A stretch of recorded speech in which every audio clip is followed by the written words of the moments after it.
गया क्योंकि गर्मी शदीद गर्मी है शदीद। तो दुआ करो अल्लाह पाक बारिश करे, ठंड हो, मौसम चंगा हो।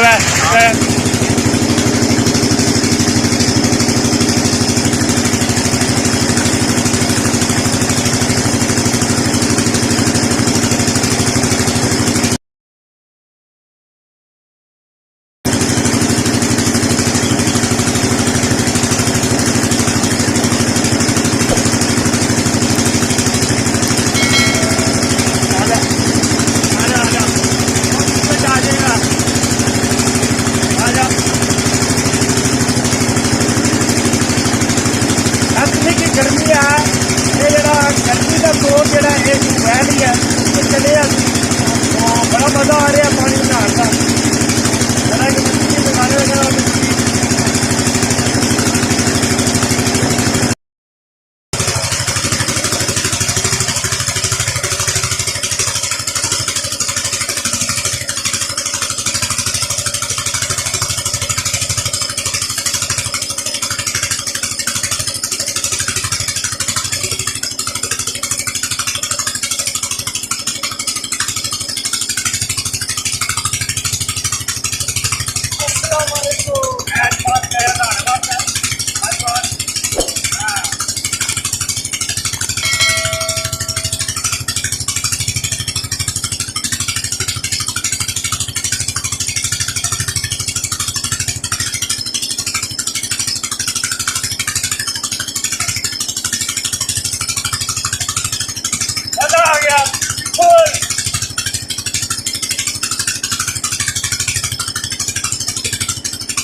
का तोड़ ट्यूबवेल, अगर जिसने ट्यूबवेल अपने अपने ढेरों में लगाया है वो जाके आए और मजे उड़ाए।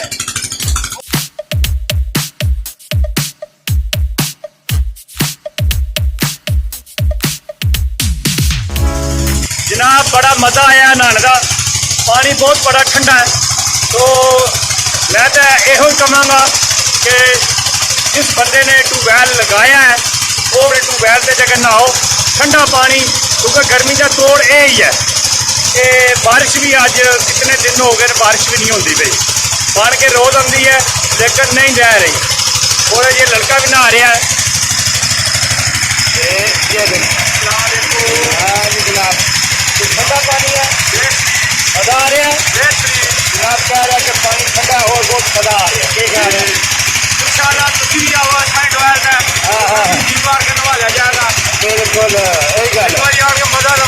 बहरहाल कह रहे हैं कि शैम्पू साबन अपना लैके आना, आओ जरूर, लेकिन शैम्पू साबन अपना लैके आओ, और कोई हल भी नहीं। क्या बात है जी, क्या बात है।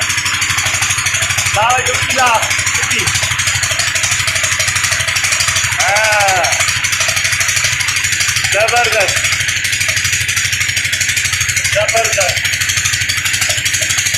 ठंडा ठंडा पानी में नहाने का चस्का ही बड़ा है। अच्छा क्योंकि नहर से जी बंदी लगी है, नहर से कोई नहान नहीं देने पुलिस वाले,